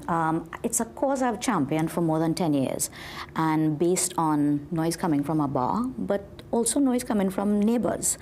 And Lindy Ann actually headhunted me for the group on Facebook, which we have 3,500 members now, and it's hearing these members' stories every single day, and knowing that I was not alone in this, you know, because, you know, you talk to the police, you complain to the police and authorities, and they say, it's not a big deal. Why are you complaining? There must be something wrong with me. But knowing that 3,500 people are online with the same issues, it made me feel like I was not alone. Lindy also has the same issue where she lives, and that's South Trinidad, and I'm from East Trinidad. So we realize this affects all communities in this country, and nothing is being done about it. The problem is enforcement. You would hear we have a number of pieces of legislation against noise pollution, but the legislation would be there, and it's flawed. But where's the enforcement? All right, let's talk a little bit about the length of time and the lack of legislative support, the lack of governmental support. Governments past, present, have failed to really, Lindy Ann, deal with this issue. That's right. Why? I think why is it so unpopular? It's unpopular because we have people with conflicts of interest. So there are commercial interests that are well established in their communities and, you know, by extension, the country. However, we have to recognize that every citizen in this country has a constitutional right to their enjoyment of their home. And we have to be in compliance with the law. And there is a serious problem with complying with laws in our country, all right? So for decades, and this problem, you know, it's again on the underbelly of the fabric of our society, because we have people who are victims of noise pollution. And, you know, Tamara talked about us being on a Facebook group. It's like a support group. Right? We can compare victims of noise pollution to other people who experience criminal offenses, because it's an assault on our senses and on your sleep, right? And there's a lack of willpower to deal with, for instance, regulation of commercial interests in this country. And I think that is why we are having a problem with actually getting somewhere, you know, to just take care of, listen, this is your business, not a problem. We, at CAMP, we want to make it very clear. We support commercial interests in this country. However, you have to be in compliance. Would you like to play music? Not a problem. You soundproof, especially if you're in mixed areas. You soundproof your business, and you can play your music. Right. A major challenge, part of the problem really, challenge not being the word, a major part of the problem, Tamara, has been not only the enforcement, but the lack of police support in many of these instances. There are many people, and this is people telling me this is not me making this up or guessing. People have gone to the police, and the police have failed to act. They've showed up, then they've left. The music turns back on, and they get upset. You know, they feel like they're being harassed. A major part has been the police's reaction or lack thereof to the issue of noise pollution.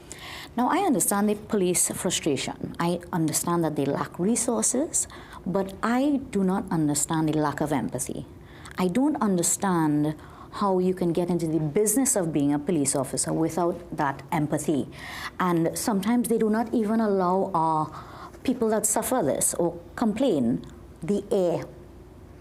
They say, well, I cannot help you, I do not have a vehicle, and we are insulted.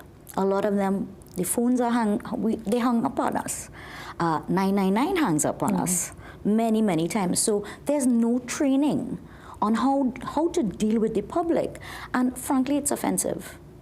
Yeah, you talk about the legislation being flawed. There has been some glimmer of hope for the work that you guys do with the present administration, Prime Minister Kamala Persad-Bissessar, almost signaling that she is willing to take on this noise pollution issue head on. What would you like from the present administration, and why do you say that the present legislation is flawed? What does it lack? What's happening is that the police feel that they do not have the power to go in, confiscate, and ticket.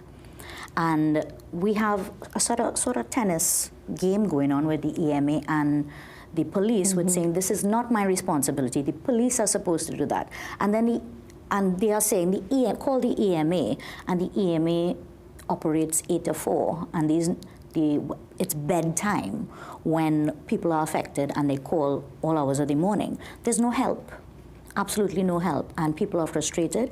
And it is a public health crisis. So I believe that the Minister of Health needs to get heavily involved, because we cannot, as a country, turn our heads away from mental health and how this affects our mental health as well as our physical health. So we need to talk about this, and we need to train officers to deal with these issues, to speak to the public, because people have no faith in what has been put there to help us. Right. Interestingly, you make it a public health emergency. That's an interesting connotation to really adapt to noise pollution. In some instances, what the police have said, Lindian, is that it takes multiple people, it requires multiple people to make a report in a community of where there is noise pollution existing. They feel they haven't had that. Do you feel that the legislation should also be amended to allow just one person who's being affected? Perhaps it's my next door neighbor and my other neighbor, it's not affecting that person. Do you feel that there should be an amendment to the legislation where it's just simply one person who's being affected is able to make a valid report? Of course, because what we have realized over the last couple of years, apparently there seems to be an interpretation with regard to public and private nuisance. So in the past, and it was actually, I think the Sandy Grande police station at one point had a Facebook presence, and they told us that from their knowledge and their the information that was coming into them, it's that they cannot act on a public nuisance unless more than one household calls, right? Now, we have to understand what are acts of threats and intimidation that every member who is affected by noise pollution, is open to. And this is a huge problem. When Tamara spoke about citizens calling the police station and their officers hanging up on you, you are left, basically helpless. And people are sleeping on the floor, all right? We have signed and written testimonials where people are actually hiding in their homes. And I don't know if the wider citizenry will understand what it is to sleep on the floor for days at a time in your home. So when you are calling and there's no one helping, you get fed up, you get tired, all right? So this is something that actually needs to be seen about. We need to have clearly defined public and private nuisance, because some will act and others are not acting on it. And we have realized that over the last couple of years. I'm going to be very honest with you. I've heard instances where at least one person actually moved because... Many people. Many people. Our executive, a very important member of our executive, his car was firebombed. And it is alleged that it was people that he protested against a bar. And intimidation is a huge thing in this country, because even where myself and Lindian living close to, I have had people slow down, look when I'm coming home from work. It makes you in the comfort and the safety of your own home. People have been standing outside this bar, throwing words, and people, it's okay for me, but what about the person with their 3 children and young children that are being intimidated, older people that just want to enjoy their property? They don't want to speak out. Right. Because the process is so hard to report. We have to say our names, we have to put all our information down. When the bar owners or the party owners or the neighbors, they are protected. They remain anonymous. But we have to expose ourselves to sometimes criminal elements that can harm us and our families. And people are tired, but it is a sort of learned helplessness that we have in this community that we cannot do better. And we need to stop and we need to speak out against this. Let's move the conversation from residential to these major events that happen across the year, but mostly during the carnival period. And we saw complaints, we always see complaints rather in places like Woodbrook, places like Maraval, and then around the Queen's Park Savannah being one of the most popular destinations for carnival activities and those living around those environs. Then those complaints moved to South. With the establishment of the Brian Lara Cricket Academy, it has become one of the most prominent venues and popular venues as well for carnival events, parties, etc. That in itself is a little bit different because now you have this sanctioned, signed, legal event. It's actually the TTPS literally has to give them the okay to have this event. So they have a document saying that, listen, we are allowed to have this event. How do we go about controlling the decibel levels of such events when they are legally permitted to hold those events? Number one, where is the conversation with the communities? You know, they are granting licenses and not having conversations. How do they know it is affecting people? How is the effect? What is happening to people? The immediate community, where's the conversation? It is always commerce before community. That should not be. Your right to have this event cannot trump my property, me to enjoy my property. And the cutoff times are never enforced. The decibel levels are never enforced. So who is there monitoring, right? Is it the EMA? Is it the police? What equipment do they have to measure the levels to ensure that rules are being followed? We cannot continue like this. Lydia. Yes, and you know, just to add what Tamara is saying, there is a code of practice that the EMA has postulated over the years, and this code of practice is over 24 years old, all right? And I want people to understand that this is just a code of practice, it's just guidelines that's supposed to guide anyone in the entertainment industry about having events. This is not followed. For instance, this code of practice is supposed to be for operators of entertainment venues, entertainment providers, sound engineers, etc. Do you know that they are supposed to have, for instance, a sound mitigation strategy? For instance, the EMA does not require in any type of hard format a sound mitigation strategy to be submitted to them for the granting of a variance. That is a huge problem. We have, for instance, advocated strategies where, for instance, you can use a cluster of loudspeakers, orient your speakers in a different direction. One of the key ones being to barricade with sound-absorbing material the stage, which would kind of help to, you know, stem the noise from escaping the area they're in. These are not followed. When Tamara and myself appeared in the Joint Select Committee in 2023, they were looking into the run-ins of the EMA at that time. And I distinctly remember one of the stakeholders, I think in the Fed Promoters Association, saying that they were not aware that there was a code of practice. How can we then have noise variance permits being issued to events such as these? And there are not enough mitigation strategies for surrounding communities, because you have, for instance, the Brian Lara Stadium. Taruba is very close by to that stadium, and they are affected. All right, so then tell me then, what is the EMA doing then to enforce these mitigation strategies? In addition to that, you have these variances being granted. In the Joint Select Committee, again, it was stated by Mr. Hayden Romano that, and I want to quote, they have to distribute flyers to advise neighbors that the event is taking place, and that the event, they must have something signed and returned to the EMA. When we have speaking into our membership, this is not done. So how then are these variances being granted if some of the requirements from via the code of practice, and then you are saying to us that you have to have neighbors sign in to the event, saying that it's okay from different aspects of the street, etc., and this is not being done? Yeah, but I mean, to be fair, bringing a flyer to me and having me sign it doesn't change the fact that I can't sleep at night. Right. I'm not sure how that really changes anything, really. Why do you feel the EMA has been so inefficient and has failed? Clearly, it's been a failure. Simply put, Ryan, profit before people.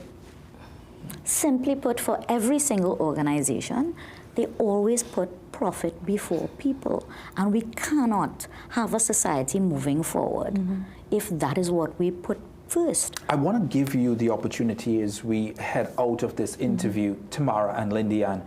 What are your proposals? What would you like to see happen in the short term and in the medium term? There is, like I mentioned, some signal from the new administration that this is something that they'd like to tackle, if not legislatively, they'd certainly like to enforce what is already there. You all deal with this. This has been your life for the last 10 years. What would you like to see happen in the short term and in the medium term? In the short term, I'd like this to become a ticketable offense, and I'd like that fine to be raised. I think that is when people listen. In the long term, I'd like a public sensitization to the damage that this is doing to the populace. I'd like people to be sensitized to empathy about this cause. Linda? Yes. I want to add one statistic before we go, as well as some legislative changes. In general, if a bar or any type of noise making is happening, let's just say between 4 p.m. to 3 a.m., that's 11 hours. From Friday to Sunday, that's 33 hours. For a month, that's 132 hours per month. And for a year, it's 6,864 hours per year lost in terms of just enjoying your property. In terms of a percentage, it's 45% of your enjoyment of your home on a weekend. And that's just Friday to Sunday. There are people in this country who are going nearly every day with close to 11 hours of loud music or some type of loud noise affecting them.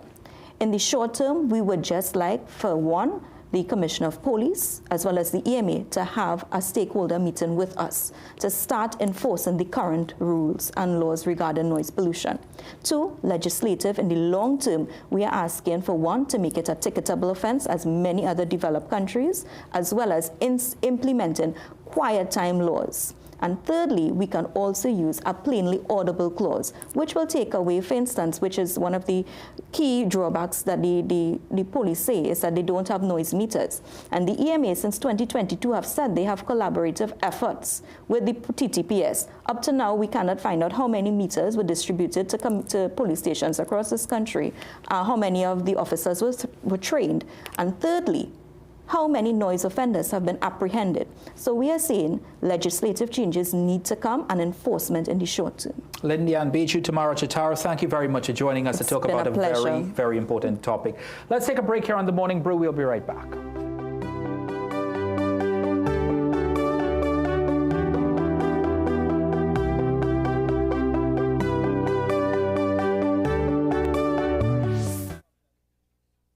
The biggest business-to-business event of the year is here. The Trade and Investment Convention, July 17th to the 19th, at the Center of Excellence, Macoya. It's the Caribbean's biggest business-to-business, with over 300 amazing exhibitors from Trinidad and Tobago, the region, and the world. Register to attend for free at www.ttma.com/TIC. Connect, discover, grow at TIC 2025.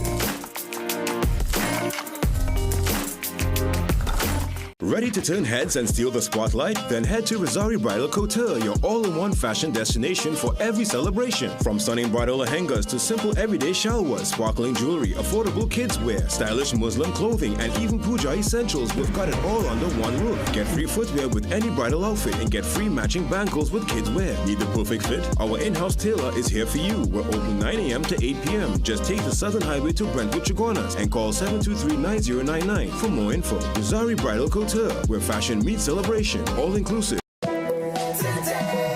can make your goals unfold, go get it. You can live your dream, join the team, let's do this. You can get the help you need to succeed with Brand Credit Union. You can believe that you can achieve big goals, small ones too. Brand Credit Union, we've got you. No more waiting, that won't do. Make someday today. One life, so make it good. Live the way you know you should. With Brand Credit Union, yes you could. Make someday today. Live your best life today with Rand Credit Union. Okay, I see you. Okay, let me see you, Cherry Hill. Yeah, now take it back.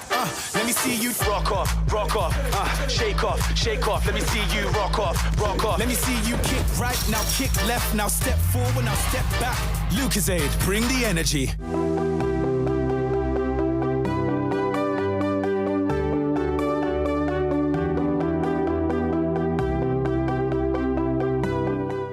Absolutely enthralling Monday Morning Brew this morning. What some really important guests, some really important topics of conversation that we would have had. From Police Commissioner Alistair Guevara in the first hour to Rival Chatagun from the Owner Dealers Association talking about the potential increase in alcohol consumption age limit. to noise pollution with Tamara Chatar and Lindian Beju talking to us on noise pollution that really has affected us in this country for a number of decades, but has been swept under the carpet in many instances. You can stay with us here on The Morning Brew by following us on social media. You can write to us at tmb@cnc3.co.tt if there is a topic of discussion you think we should be talking about, if there is a guest that you think should be on this program, if you have suggestions on how we can better the program, if you want to criticize me, write us at tmb@cnc3.co.tt. We read every single email. Our producer, Nikisha Alexander, will also take into consideration all of your suggestions. Also, follow us on our social media platforms at CNC3 News on Instagram, CNC3 Television on Facebook. We're also on Twitter or X at CNC3 TV. Use the hashtag when you're using the social media platforms, hashtag TMB, so that we'll know that you are talking to us and at us. Also, remember to download the CNC3 News app if you'd like to get all the latest breaking and developing news here in Trinidad and Tobago and across the region, as well as internationally. The CNC3 News app is constantly updated at 24 hours a day, 7 days a week, with all the latest news and information right to your mobile device. The Guardian newspaper is also a very good source of information at guardian.co.tt, guardian.co.tt/sports as well, if you'd like to get the latest in sport. All happening on the Guardian's website. It's constantly updated with all the latest information as well. It's Monday morning, the start of a long week. There are no holidays this week, so it'll be a Monday to Friday. So let's give you something to think about to kickstart the day. Remember, all things are possible for those who believe. Gail Divas. Remember, all things are possible for those who believe. It all really starts with believing, doesn't it? If you don't believe that you can do something, then maybe it's not at all possible for you to go on and do it, or maybe it might just be a stroke of luck. I don't know. Let's check in with Jean-Marc Rampersad to see what's coming up in the weather this week. Jean-Marc, good morning to you. Good morning. In today's weather app, we head over to France, where a forest fire has left a trail of destruction in the hills of Marseille. Aerial footage captured by BFM TV shows scorched terrain spanning almost 2,000 acres. Late last week, officials said the flames were significantly decreasing, though the fire is not yet fully under control. According to the local fire department, 70 houses were damaged and 10 completely destroyed. The Marseille municipality posted a message on X expressing support and gratitude to the marine firefighters battling the blaze. 5 departments in southern France remain on high alert for wildfires, with winds expected to intensify in the coming days. Now, remaining on the same topic, visitors at the north rim of the Grand Canyon have been evacuated due to a wildfire. The National Park Service said on Thursday that the White Sage Fire was moving towards Jacob Lake, Arizona, and that's prompted an immediate evacuation of the area. The fire was first reported last Wednesday southeast of the town of Fredonia, and officials say that as of Thursday night, the blaze had grown to about 1,000 acres. An extreme heat warning was still in effect for the area around the North Rim until Sunday evening. Now let's head back home to take a look at the weather forecast for today, where we can expect mostly fair conditions with a few showers developing as the morning progresses. Now there is a chance of the odd heavy shower or thunderstorm during the afternoon, favoring western coastal areas of Trinidad. It's also expected to be a relatively hot day with a high of 33 degrees, possibly higher in the urban areas. So be sure to stay hydrated. That's all for today's weather app. Back to you. Thank you very much, Jean-Marc. So looking like it'll be a little bit of a topsy-turvy week when it comes to the weather. We'll get some sunshine. We'll also get some rain. Let's take our final break. When we come back, we'll wrap the show.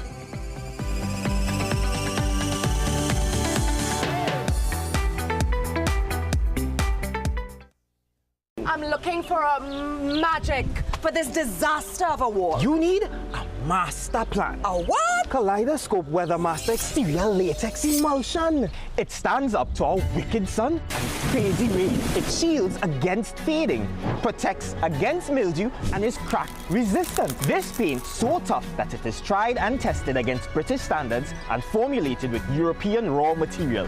Kaleidoscope Weathermaster Exterior Latex Emulsion, the premium outdoor paint that protects and shields against fading. Available at hardware and Kaleidoscope color shops nationwide. nationwide. Tired of mosquitoes and flies invading your home? Insect Screen Specialist keeps the bugs out while letting the fresh air in. Custom fit screens, sleek designs, perfect for Caribbean living. Visit our showroom at Munich Hardware, St. Joseph, or call 354-3012. Insect Screen Specialist. Fresh air, no pests. Inside every cell is a metabolic engine AMPK. Berberine Plus helps ignite that engine, turning sugar into energy and fat into fuel. Whether you're managing sugar or trimming fat, Berberine Plus supports your goals naturally. Berberine Plus, now available at Pennywise and leading pharmacies nationwide.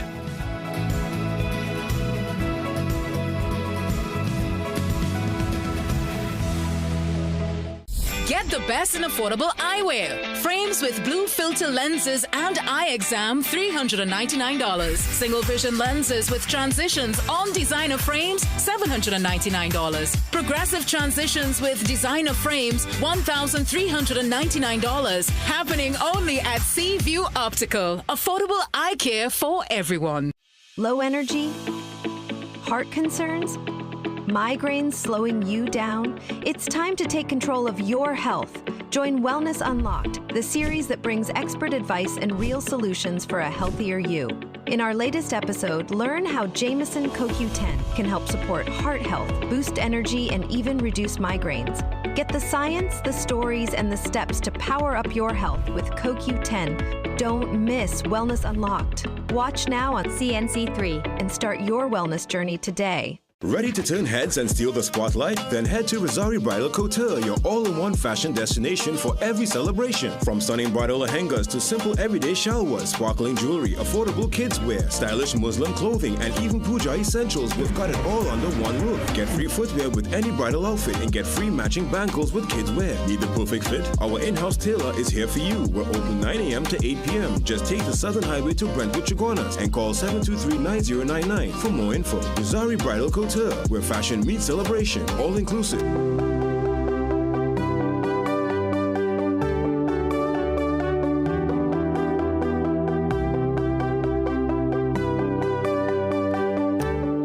What a bumper start to the week for us here on the Morning Brew. Some very, very important topics of conversation we would have discussed over the last 2 hours, including the police commissioner visiting us for the first time here on the Morning Brew, Alistair Guevara, and talking to us about a number of issues as it pertains to national security.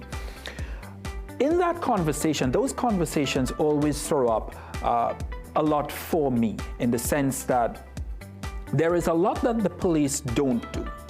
There is a lot that the police should be doing.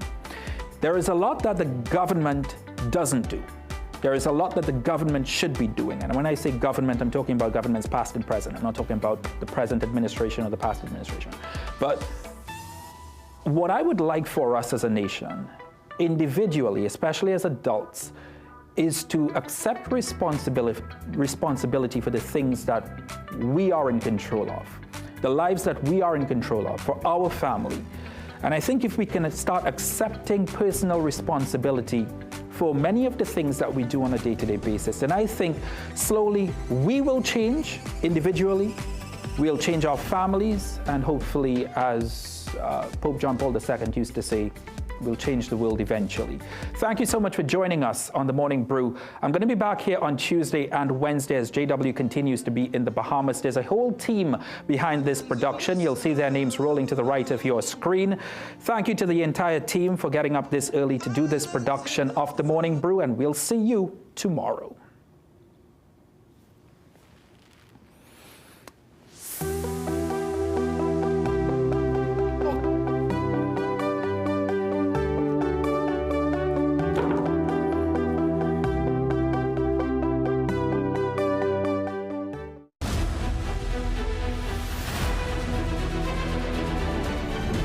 Morning Brew is brought to you by Omega XL. Live long, stay strong.